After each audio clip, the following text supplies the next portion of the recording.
Kamusta guys? Bago matapos ng taon, meron tayong unbox sa review ng budget Android. Ito ay sa Itel A70, awesome smartphone. Uumpisa na natin.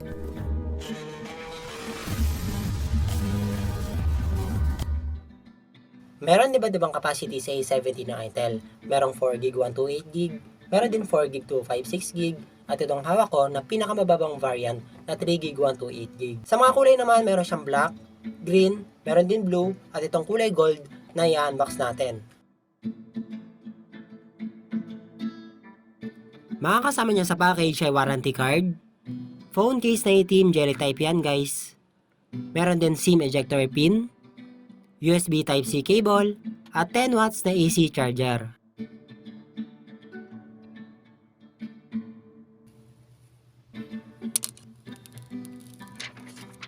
Sa kanang bahagi ng phone ay nandito yung volume buttons at power button. Kasama na rin dyan si fingerprint. Sa left side naman ay SIM card SD card slot. Pwede dito dual SIM tapos micro SD. Sa taas ay wala mga ports. At sa bottom side naman ay merong earphone jack 3.5mm, microphone, Type-C port at speaker niya. Sa likod naman ay nandito yung 13 megapixel main camera at flashlight ng phone. Plastic yung panel niya sa likod, pero sa mga kulay ng Itel smartphones, nagandaan ako sa gold kumpara sa ibang kulay, lalo na sa ganitong texture ng back panel. Okay na tayo sa parts ng phone guys, start na natin yung Android para ma-check natin yung kompletong specs at malagyan ng games.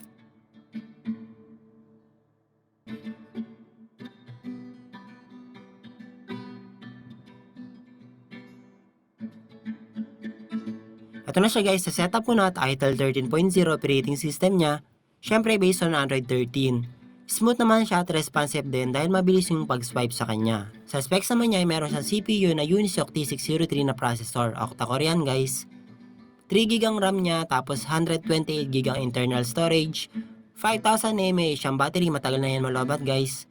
6.6 inch HD Plus ang screen display. Meron tong si Itel A70 na MEM Fusion na kung saan pwede ka mag-add ng additional na up to 5GB na RAM.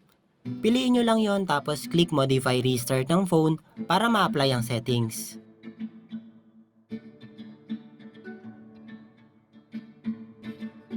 Pag-restart ng phone at okay na guys, naka 8GB RAM na itong si A70 natin.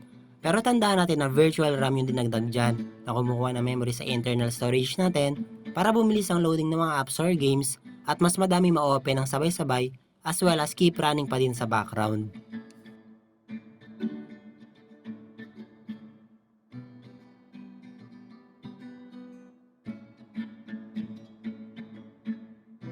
At bukod sa memory fusion na isang special function na Itel OS, meron din dynamic bar dito sa A70 natin na may interesting way of displaying information na makikita banda sa harap ng camera natin, katulad ng charging animation at iba pa.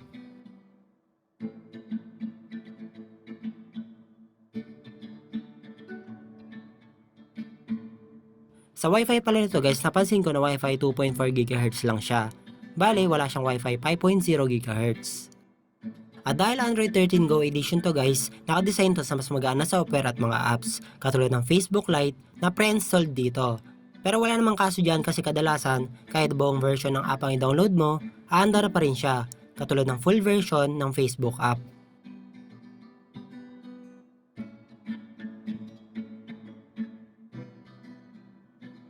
At bukod sa Google Play Store, merong Palm Store dito sa A70 natin. Basically, gallery lang yan para makapag-download ka ng mga apps or games, pero para sa akin, mas okay pa rin mag-download sa mismong Play Store. Ito naman guys yung sample images and video captured ng ating Itel A70 smartphone.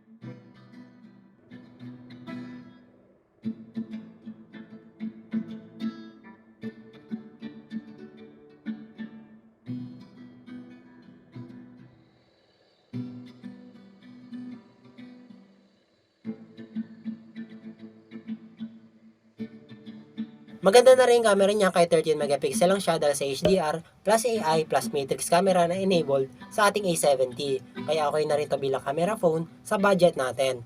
Plus, meron pa siyang mini flashlight sa harap. Sa games naman tayo guys, unahin natin itong Metal Slug. Perfect tong si A70 natin sa mga 2D games katulad nito dahil suwabe yung galawan kahit naka-manual yung aiming natin sa settings.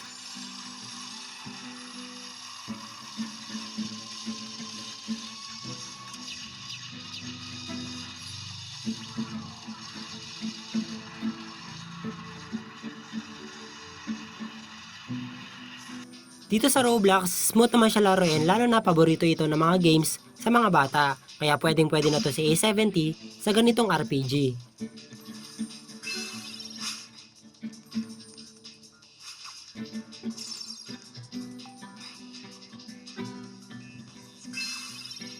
Sa CODM naman gumagana gyroscope, pwede rin multitouch at playable siya sa low graphic settings lang tayo para iwas lag lalo na kapag multiple enemy na sa lubong mo.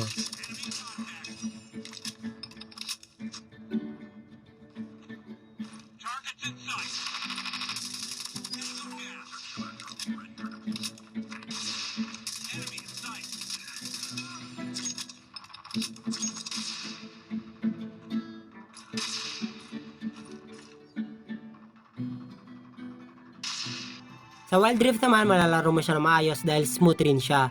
Abot pa ng 30 to 60 FPS yung refresh rate mo. Basta wala ka lang ibang apps na naka-open, kaya ayos rin to sa mga MOBA games katulad nito.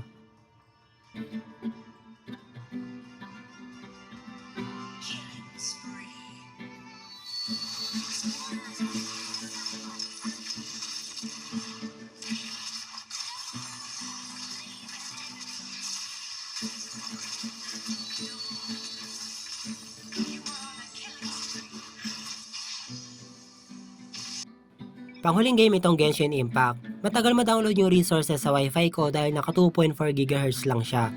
At dahil matagal mag-start yung laro, malakas din kumain ng battery dahil mainit na siya sa loading pa lang. Sa graphics naman niya pumapalo lang sa lowest to low settings at expect na may stutter ng graphics paminsan-minsan pero at least playable siya sa budget smartphone category natin.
And ito naman guys, yung 2 benchmark results ng ating A70 ng ITEL.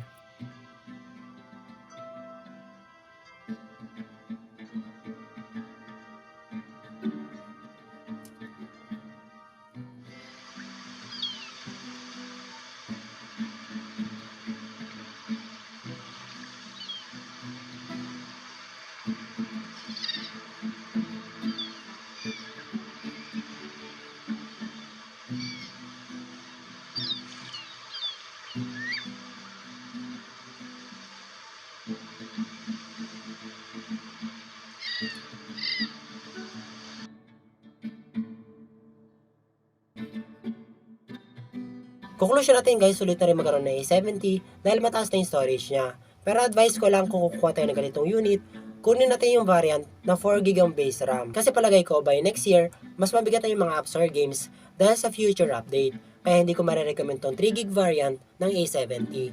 Pero at least meron siyang memory fusion. At hindi ko rin marirecommend yung ibang smartphone model kung mababrowse ka sa item na brand katulad ng A27, Vision 2, Vision 3, tapos A49. Bali ang baseline entry level na pasok pa din sa next year para at least makaiwas sa lag at malesen ng pag-hang ng phone mo ay itong A70 pero 4GB ang base RAM. And salamat guys sa panonood, huwag kalimutan mag-subscribe, like, and follow para mapanood nyo agad yung masusunod na unboxing ng mga itel smartphones.